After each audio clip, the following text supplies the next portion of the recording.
Hey guys, welcome back to my channel. So I want to do a video on this fashion idea I have. Let's workshop this together. You guys know that I have been in the year 2000s for a hot second now, kind of bouncing to the 90s whenever I feel like it, but for the most part, I kind of don't really do the 50s stuff. I will come back to that. But in the moment, I'm just really enjoying something different and new and experimental. And I'm also kind of living my childhood dreams because there are so many outfits I wanted to wear as a kid that my parents didn't get me because we couldn't afford half of them, like this outfit. This is the icy blue tracksuit that I've been wanting since forever. Forever. But back in the day, they used to cost like $200. I mean, it would be $100 for the top, $100 for the bottom. And if you wanted the cool undershirt, which by the way, this is from my merch, actually. This is the Totally Bitchin'. It's inspired by Totally Barbie. But I'll link that down below. I have 2000s merch that is actually really cool. But essentially, they were just too expensive, especially these. And then I found this literally while I was looking at Halloween decor at I think it was TJ Maxx.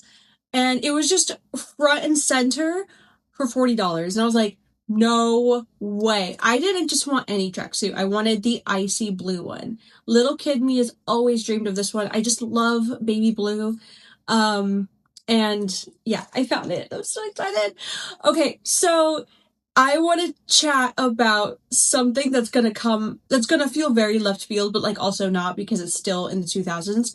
And that is adopting at least part-time, because I do love this girly pop energy, the millennium style.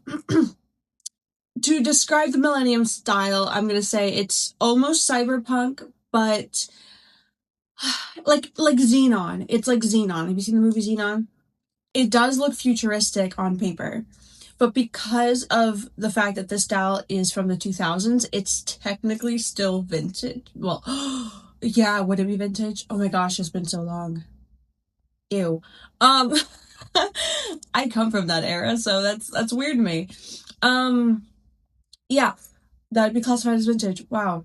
So, anyways, it's still technically like older fashion, but it looks newer.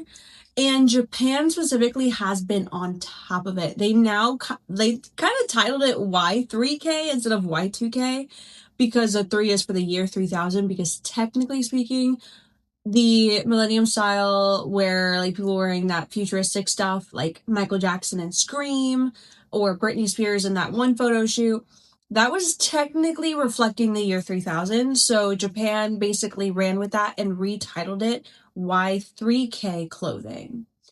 I don't know if Y3K clothing will become popular in the US.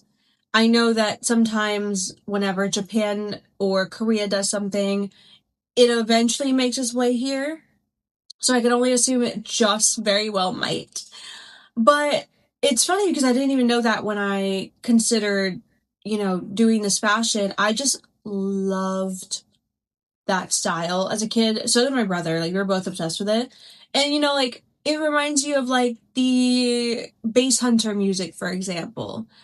It reminds you of a little bit of the Venga Boys. It reminds you of, like, that electro pop music that was super big. The 2000s was obsessed also with aliens, so that's kind of, I literally have an alien lava lamp, and by the way, these shelves are so cool. I'm obsessed with them. They're not glowing, like, they're not LED. They're, just that neon that they look like they glow all the time, even in the dark. Obsessed. Anyways, that was random. My brain's all over the place.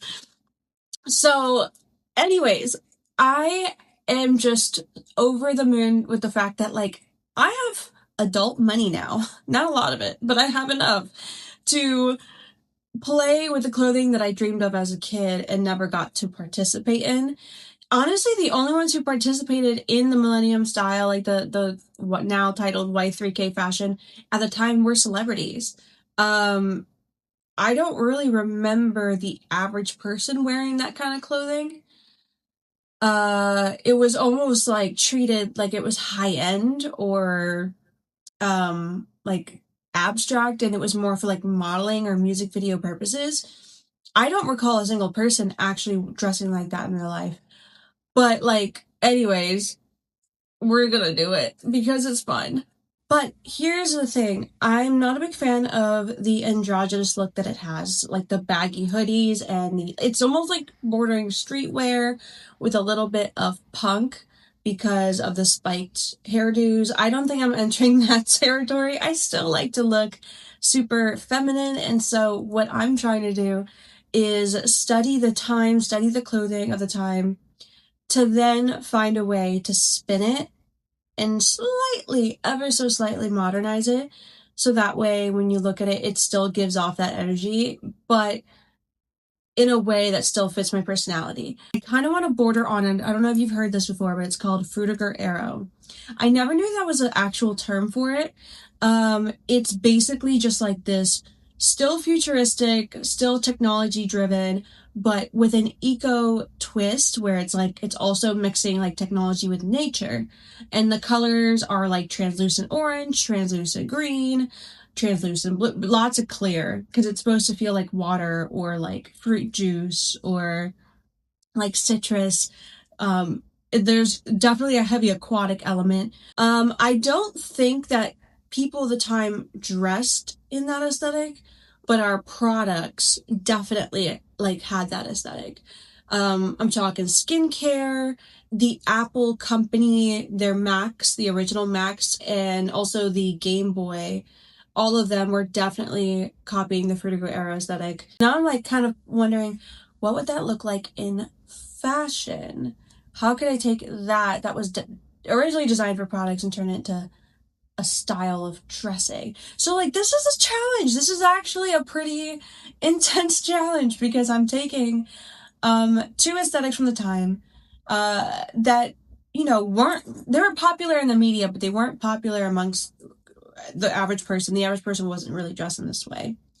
And then kind of twisting it a little to not only fit my personality, but also still be rather wearable today. So we're going to go on a journey because I'm going to go shopping, and we're going to see what kind of things would bring about this aesthetic. So I'm going to pop up on my laptop and we're going to go shopping together. Okay, so first we're going to look at accessories. I immediately said it has to be chrome. Now, here's the thing. I'm a gold girl. Like, I have gold everywhere. So this is going to be a little uncomfortable for me because I don't wear silver. Like, I run from silver. Silver matches me. I have a pretty neutral skin tone, so I can wear silver. I just don't like silver that much. But I think that I could really get behind, like, the chrome aesthetic if it has, like, that watery look. And I found these earrings that look like melted chrome, and it's kind of fun. So I might get behind this. I have found these so far. I think we're gonna go with this for sure. All right, so for the tops, I feel like the colors have to definitely stay within the range of green, orange, blue, maybe hot pink, silver. I found these tops so far. I think this will give off the vibe. Like, I don't really wear tops like this. But I think if we mix it with the right accessories, layering for sure, because I don't even like having my arms out like that, and the right everything else, I think that the top could really serve as like a statement piece. So I do like these tops. We're going to throw this in the cart. So bottoms. Bottoms are hard because at that time it was cargo pants through and through. Not even jeans, really. I don't remember them ever really getting into the jeans. It was straight cargo pants. I don't think I want to enter cargo pants territory, at least not yet. Maybe they'll grow on me. At the current moment, they're not growing. So I'm going to lean on skirts, maybe yoga pants, and like sequin pants, maybe. So here's what I found. We're gonna see what they look like with the tops I found. I'm not the most confident of how this is gonna look, but I'm gonna order them just because like I don't have a lot of other options. So maybe pairing the tops with the bottoms, and then accessories and layering, I could get away with these combos. Maybe. We'll see. And shoes. Okay, I feel like this is easy. Definitely platform sneakers. So I found a pair of platform sneakers. I got them in regular white. They did have a fun neon color, but I feel like then I'm stuck with, pairing that with that specific color palette. So I'm just gonna go for white as a base, which is very on theme. And then I also found these boots. They're kind of on the 60s territory, but they did wear boots like this during this aesthetic as well, because it gives, in the 60s they were obsessed with the retro futuristic moment, and I feel like that's kind of just pulling from that. The 60s loved the future, and so did the 2000s. So the 2000s borrowed some things from the 60s. So I think that these boots are correct. And then I found these sandals as well. I don't know which will go with what at the current moment, but they work. So we're going to put them in the cart. I also found these two dresses, and I think that these dresses with like a slick back bun, chrome, the boots actually would slap with this fit. I think it'll look good. And then like the makeup just has to be like, I'm probably going to keep my same makeup that I have literally right now, maybe with a little bit more shimmer, but maybe like a little abstract makeup, but I typically don't change my makeup really. So, but like, like I think it works. I don't think I have to change this. My hair now, I don't know. I might have to do more slick back stuff.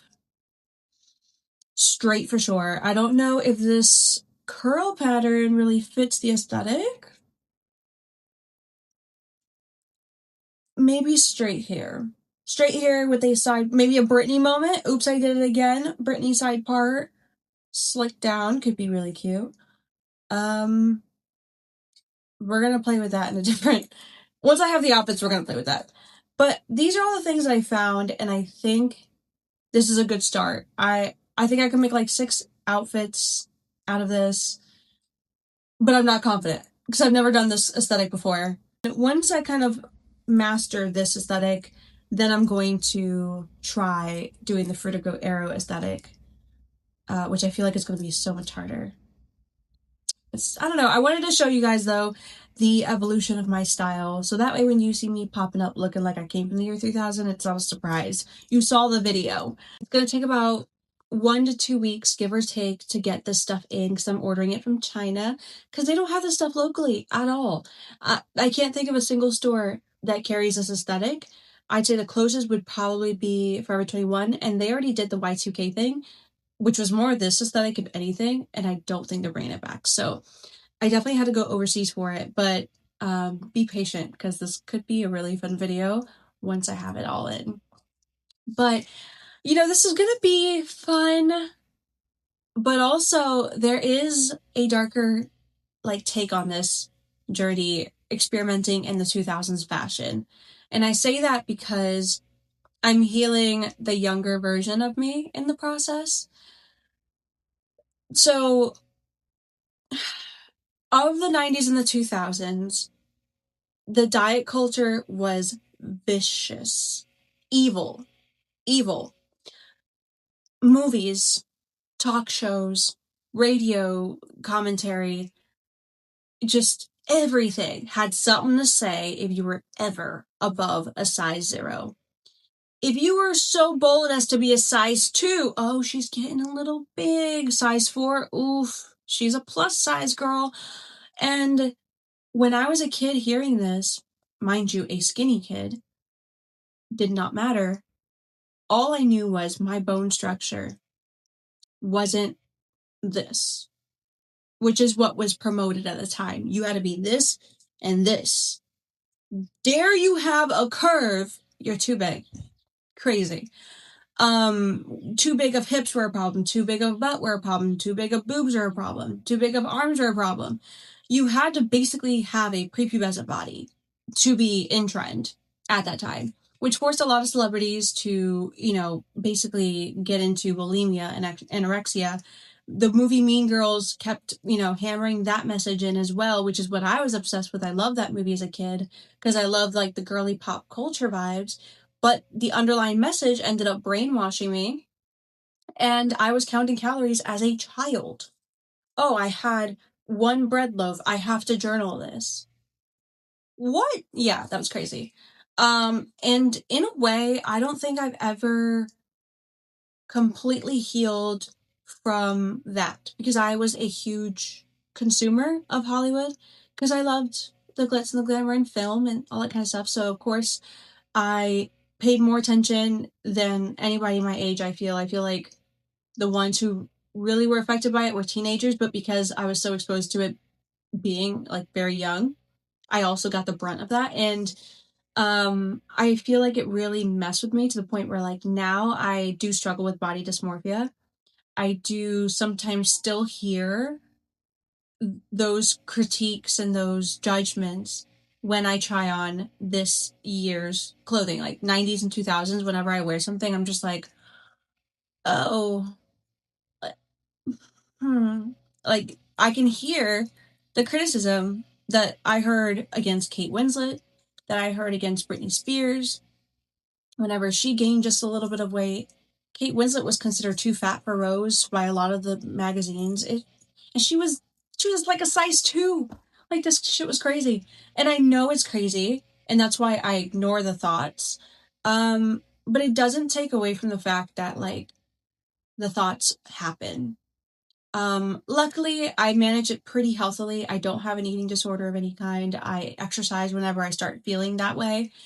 So I have a very healthy way of coping with it, but it's still there. And I think it didn't help too that I was made fun of for my figure in middle school by the boys because that diet culture went on for a long time. We're talking like 15 years of toxic diet culture.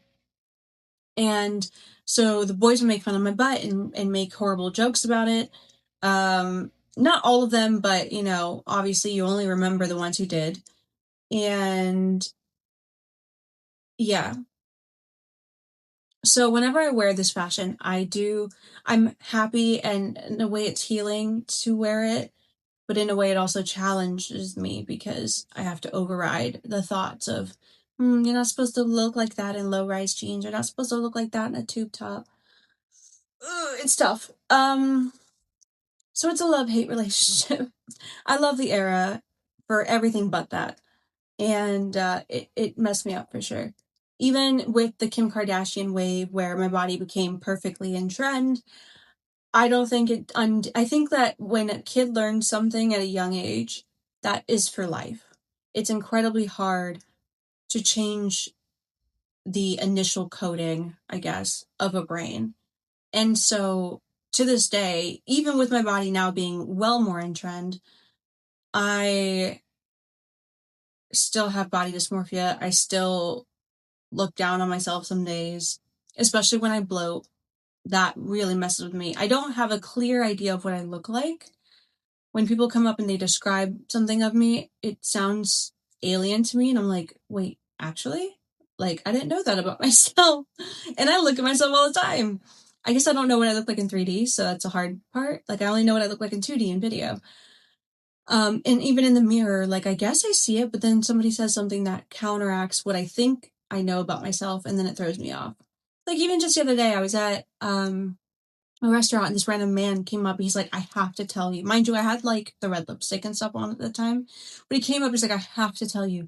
Has anyone ever told you you look like Anna de Armas? And I was like, no, actually. No. Wow, I really don't know what I look like, if that's what you're thinking. And the more that happens, as much of a flattery that is, because I don't know that, it just makes me more insecure of like, what else don't I know? You know? And then I start thinking negatively. So that's the darker side of my brain that I've never actually talked about, mostly because I navigated all of those feelings by wearing clothing that was the most flattering for my figure, that made me feel good most of the time, which was the 50s. The 50s, the clothing was cut to flatter my figure, as well as my body was very much in trend in the 50s. And so those thoughts were very quiet whenever I'd wear clothing like that because I looked like the models in the magazines of that time. But then, here I am wearing 2000s clothing, and then I look at the photo references that I'm referencing, and I'm like, I don't look like that in that at all. Wow. And then those thoughts come. So, yeah, it's been an interesting love-hate relationship. But I think ultimately it's good for me. And I think everyone should do it, wear the things that you're not the most confident in and find the confidence to wear them. So, yeah. But I'm excited because I get to wear things that I wanted to as a kid and didn't have the money for. It's like this outfit. I didn't have the money for this sort of outfit, and now I'm wearing it. I'm super happy and I feel fulfilled that I now get to wear it.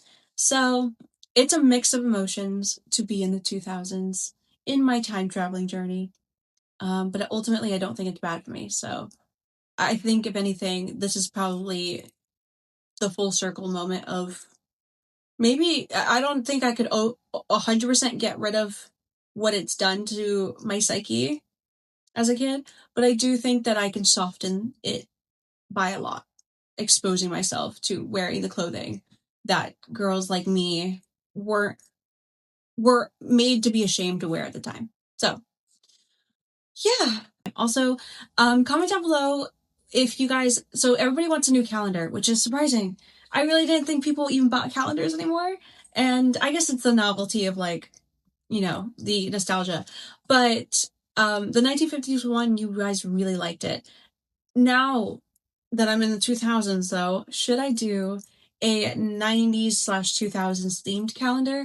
And when I say that, I'm thinking of like Britney's best pictures or Britney's best moments, like photo shoots inspired by like what the pop girlies were shooting, and then make that a calendar. Or if you guys just want me to make another 1950s themed calendar. I did do a poll on Instagram and it was so tied, but the 2000s 90s one, that one got chosen more by like a hair. But I just want to, different platforms, different audiences. I wanted to ask you guys as well. So that way I know what I'm going to be working on all through November, December to have ready for 2026. That's crazy. What do you mean it's 2026? I feel like I've lost all concept of time. That's very on brand for a time traveler. Anyways, thanks for watching. Comment down below, let me know, and I'll see you guys in the next video.